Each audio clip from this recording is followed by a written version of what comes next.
All right. So this is Alejandra.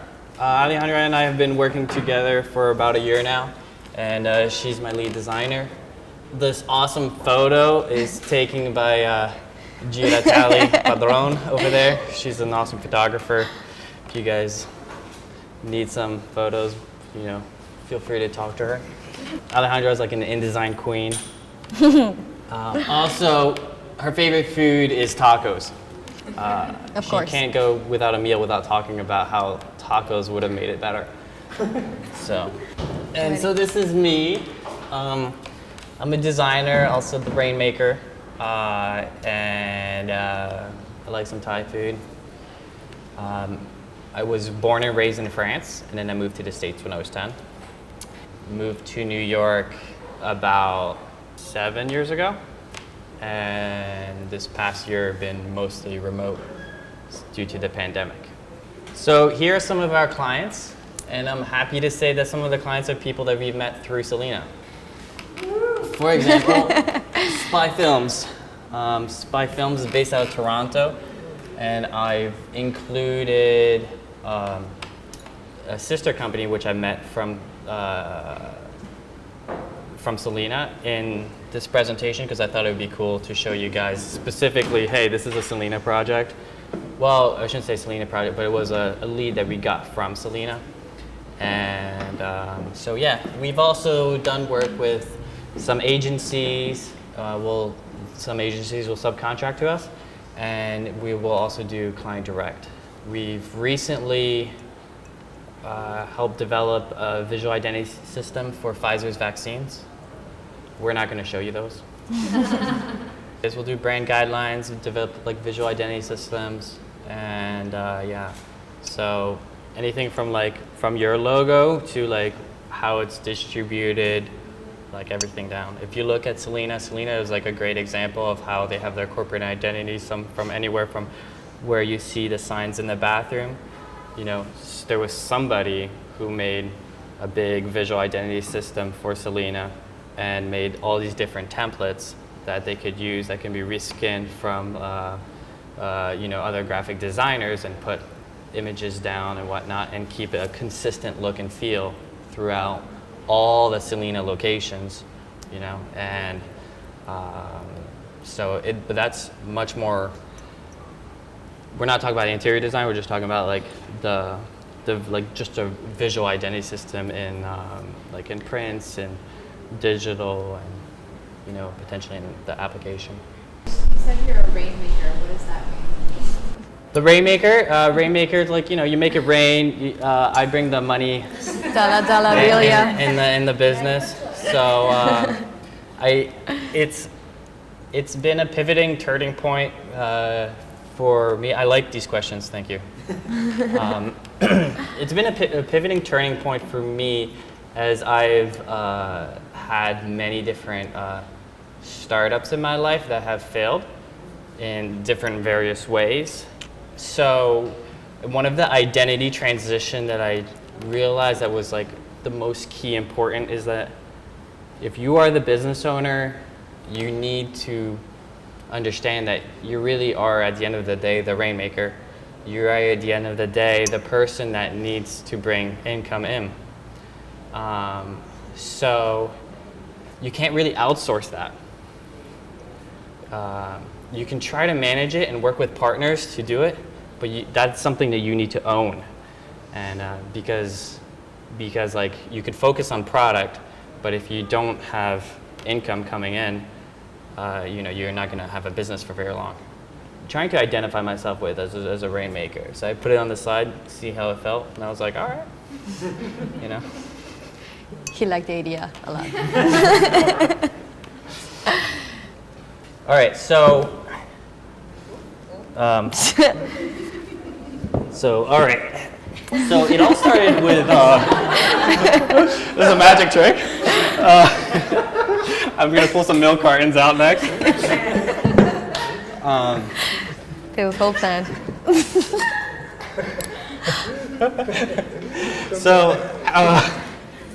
So milk cartons. I moved to the States when I was 9, and when I was 10, I realized that permission slips in elementary school get you places. They let you go into the hallway, they let you skip school, they let you do that, and the common denominator is the parent's signature.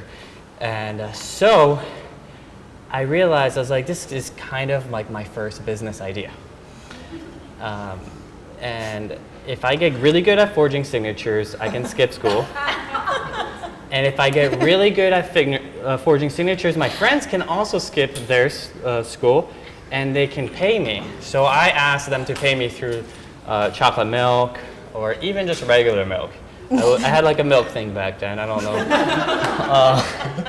So they would give me a copy of their parent's signature, and then I would practice it, and I would just like memorize their signature, and then in exchange they would give me a glass of milk.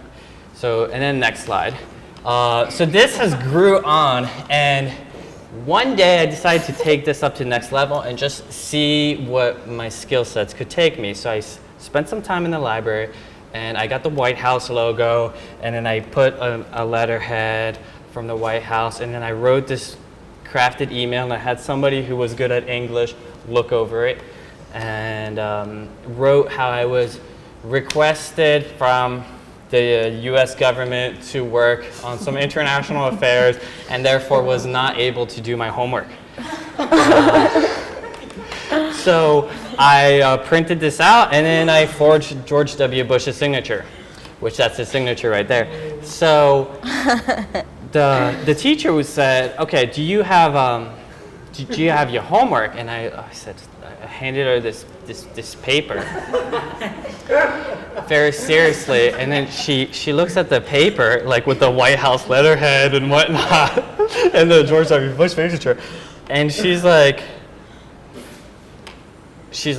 okay. So she's like, now I had a straight face, but I made a mistake. Is that there was a girl that I was trying to impress before I sent it to my teacher, and she started laughing. And then another person started laughing. And so then they became a little skeptical, right? So next thing you know, she calls the principal calls the superintendent. I don't know why it was this important. And my parents come into school. And I have a meeting with my parents about how this could have been like a federal crime, and how like forging the president's signature, it's not okay. And my dad was like, yeah, that's not okay. And my mom's like, I think it's quite clever. So this goes on into say, like, this is really where the way a name is written shows like a lot of power. There's a lot of power in how a name is written, which kind of goes along with branding and logo design. You identify, like, most identify themselves as like signatures are one thing and the logo designs are another, but really your signature is your logo for yourself, right? Which gets to unconscious design. Unconscious design and the semiotics of it are more about what the brain sees and not the eye, you know? So whenever you see a brand, it also triggers something in your mind. It could be the color, it could be the type, it could be like all of the graphic elements that go with it. And this whole thing, it's actually the message behind the brand and behind the name. So whenever you see like a pretty thing, it's not pretty by the fact that it's well made, but it's more pretty by the fact that it's triggering something in your mind and maybe in your sentimental side. So that's what makes something a good branding.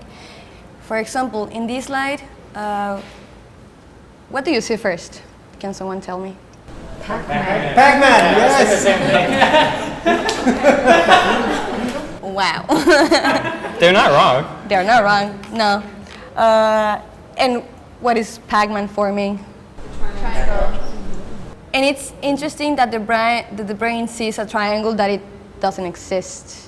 So this is like a basic, like very primal example of what a good design and a good graphic element can do to your brain.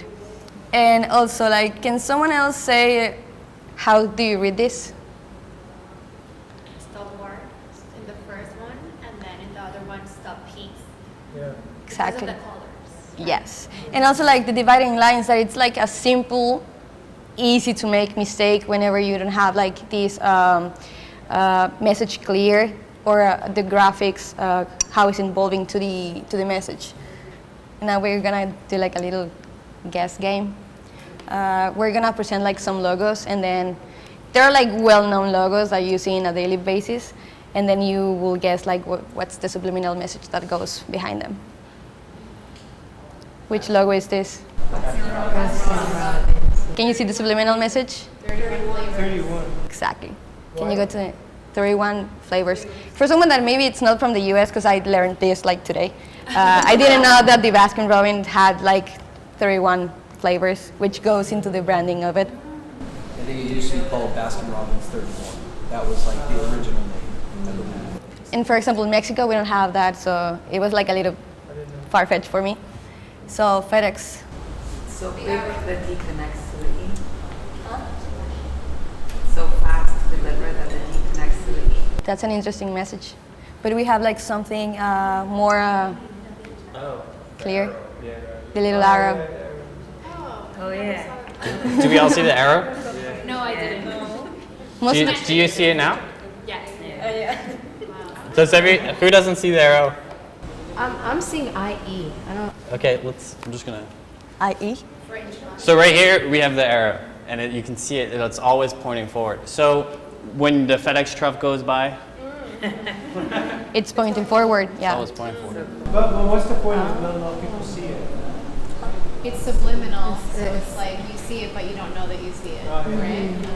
Also, if you see the truck moving, it's more likely for you to see it, because it's actually like, whenever you see like the outer form of something, it becomes blurry. So the FedEx word by itself, it will become blurry, but the arrow will stay the same, you know? They also used to take like Coca-Cola, like bubbles and glasses being filled and put it inside the cinema, just like as like subliminal messages for like a split second, and they would see that sales would increase on Coca-Cola's consumption. So this is just another way, like your brain is also like kind of incorporating the signal of like forward motion. You know, everybody knows that symbol. You understand that's like a positive thing. Amazon. The smile, but the smile has like a message, which is from A to Z. So yeah, you can find like anything in Amazon from A to Z. Yeah, that's pretty clever. Tostitos. Yeah. Oh, they're sharing the same chip. Yeah. Yeah. So there goes like the, because this is like really clever, because they are also telling in the logo like which products do they have. So it's like the chips, and they have the dips or sauces. And can you see something here? Yeah, so this is one of our branding, and we won a few awards from this one. And so we'll go in next and show you some of our work. So this client is one that we've got from Selina. I met these guys in Costa Rica, just hanging out in the co-working space at Selina, and they are the sister company of Spy Films. So they're a special video effects company. That's like one of their Character design. Yeah. character designs. Yeah, next slide. And we, build a website and web presence for that, and cards. This is another brand. They're NSFMG. It's a Not Safe for Moms group. Next slide. So the idea here, and you can check them out on Instagram. It's at notsafeformomsgroup.com. Or at notsafeformomsgroup is just their handle. So we started working with them when they had like 3,000 followers. I don't even know where they're at right now. So the idea is just to bring moms together and talk about like all the hard stuff that's going on in their life. So we help build them a pitch deck, slide deck to get advertisers to work with them, partnership for events and things like that. We also build a visual identity system, and if you're curious, we're happy to show it to you later. This was a fun project, and we are still actively involved with this client. We'll be launching a new website probably within the next week. The client's name is Frequency, and they are an audio advertising firm. And so we build them a pitch deck to raise capital, and we also build them their website. Actually, we were very involved also in their product and many other aspects. They've been our client for probably about 3 years now. So I'd like to give you a few branding tips, a few branding strategies that you guys can take home, talk to, you can use for your business or for somebody else, or it can maybe stimulate your thinking in different ways. And so this is about 3 different tips, and we're happy to dive in deeper, and maybe this is also an area you can ask questions as we talk about this, because you may see an exception for something like this, and it's good if you do. So one thing about branding is the goal of branding is to be remembered, and it's not necessarily to be successful. For example, Blockbuster is a good brand. We remember it. Actually, the name in itself, to bust the block, like a blockbuster, it's just brilliant. It's a brilliant name, right? Blockbuster is a brilliant name. It's no longer a company that exists today. However, it doesn't necessarily mean that their branding was bad. They had a good branding. They weren't able to pivot. However, as a company, we firmly believe that brands have a beginning and an end point. And therefore, at certain times, it is best for brands to elevate and start a new name that has a new category that means something different. But Blockbuster was a great name. Now, what if Blockbuster instead was General Video Rental Store? Would that stick out in a sentence, right? Would that do you think it would have been able to grow to the capabilities that it did? That wouldn't be that catchy. Right, yeah, because it sounds like everything else. It's not so ownable. It sounds like the descriptive word of whatever it is versus it being unique to its category. We're gonna Blockbuster it tonight, If you can form a verb, if you can take your brand name and form it as a verb, I'm going to Facebook it to you, I'm going to WhatsApp it to you. Or if you can make it a noun, saying how are you feeling? I'm feeling Gucci. Those are both ways to show that you've won with branding, right? Because then you own the whole category and you incorporate it in such a way that people are using it in a linguistic element. That's a good sign of winning. Actually, sales isn't. Direct response, the success of direct response is really what the response is. But with branding, the success of branding is are you able to be remembered? Is this iconic? Is this, when people walk away, are they able to draw your logo from memory? Do they know what you're about? Right? Do they know what you do? General Motors Companies is a terrible name. Yep. Another terrible name is American Standard. American Standard is a terrible name. Absolutely. GM, however, when you take the GM, it does have a little bit of a more unique element to it, but if you look at their logo for General Motors, well, they just rebranded it, but if you look at their previous logo, it was very unique. However, they have a very, very basic name, and it doesn't really stand out in a sentence. What does General Motors mean? It's a General Motors, right?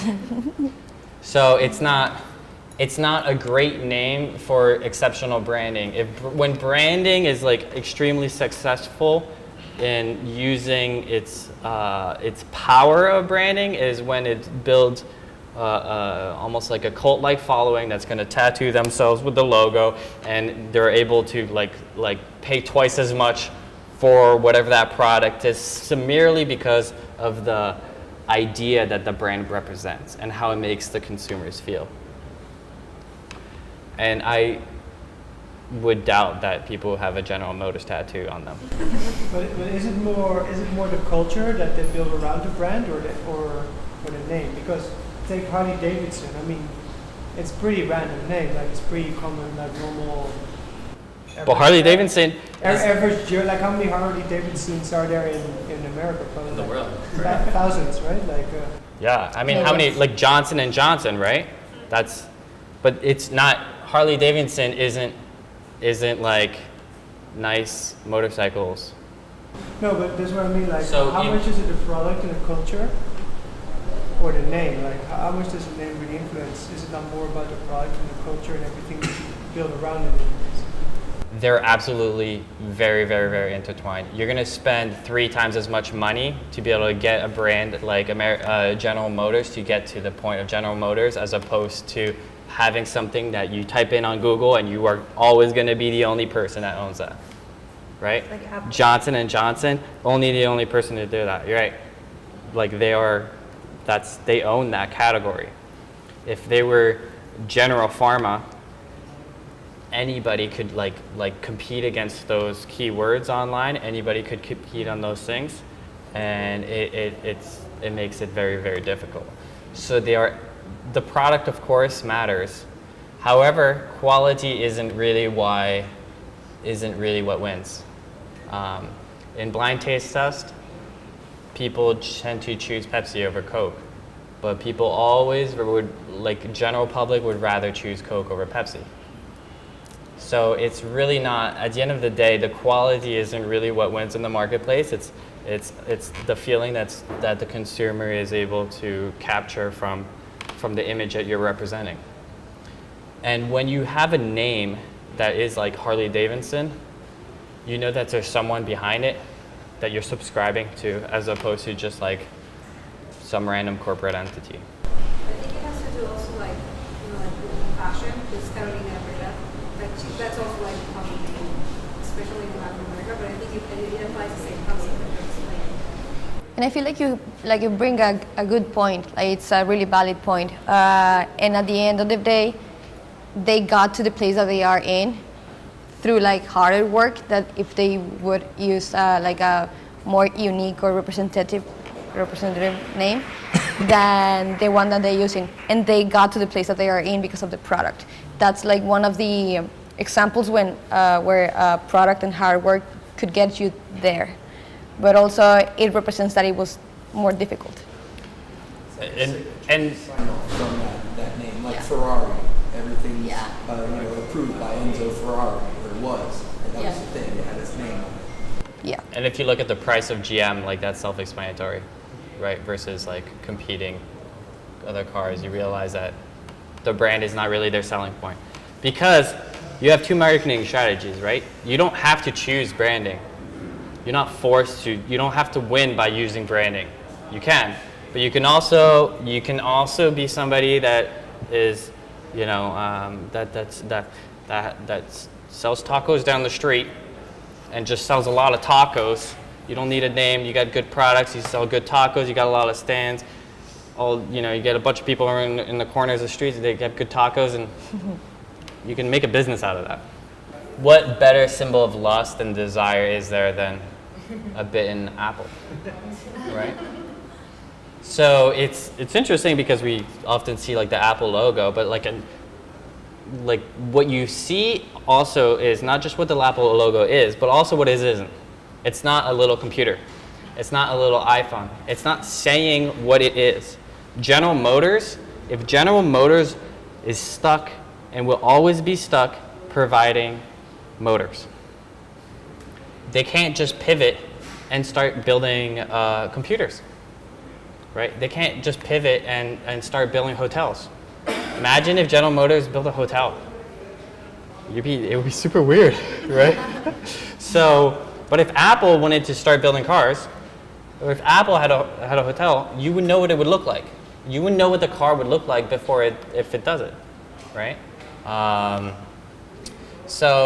sometimes the thing isn't like that in reverse, right? One of a branding exercise that we do is really trying to narrow people down and being the one and only, and really like narrow down your focus and decide what your brand is and what your brand isn't.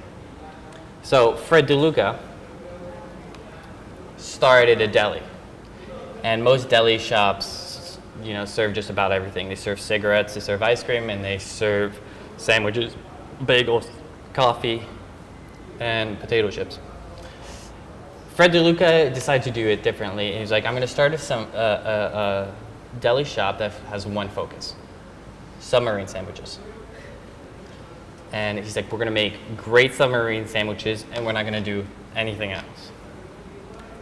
And that submarine sandwich deli shop grew and grew because it had a narrow focus. That narrow focus strengthened the brand. And now Fred DeLuca's store has more than 18,000 locations around the world, and it's Subway, right? So what makes it different than other deli shops? It's just that narrow focus. Most coffee shops serve just about everything. Howard Schultz did it differently. He said, we're just going to focus on coffee.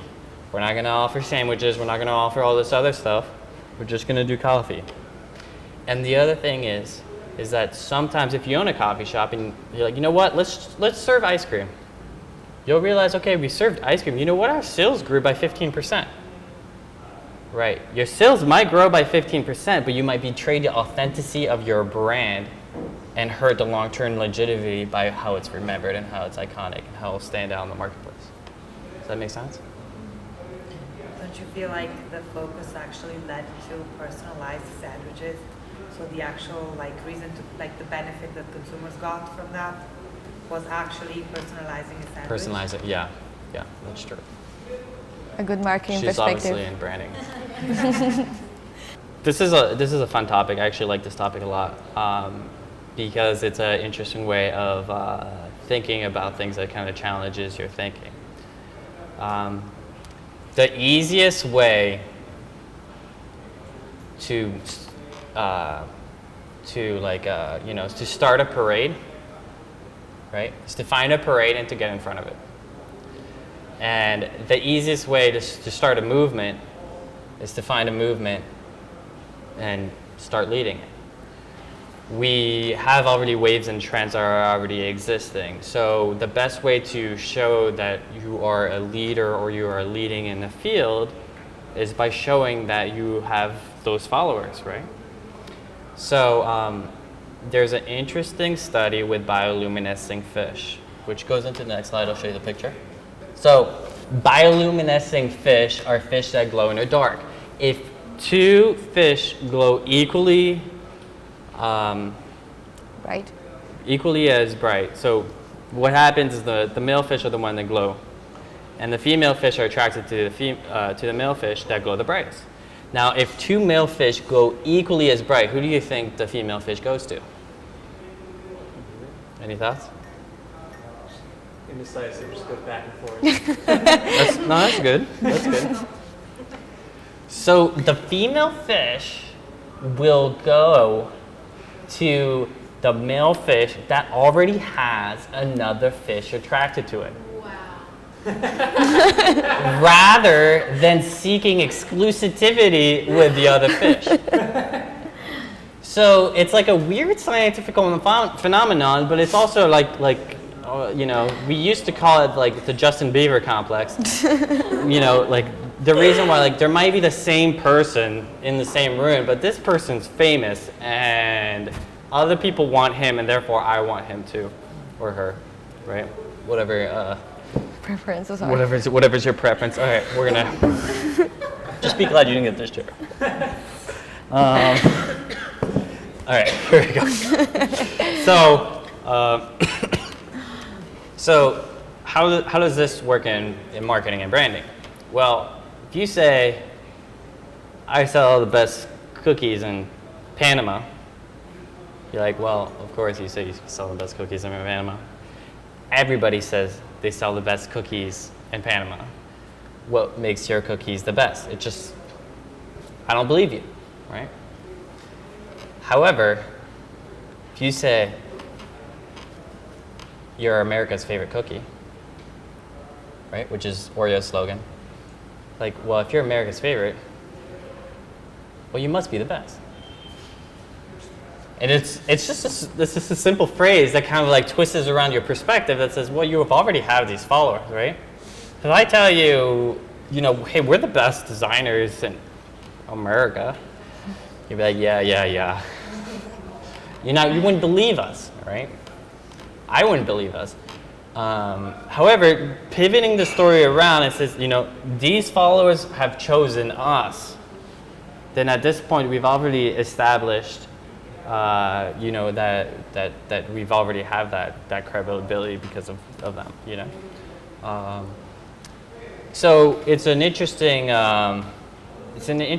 way of like proving yourself. A lot of times, companies will go and they'll talk very much about like how they stand out in their competition, rather than saying like, hey, these people have chosen us to be their providers.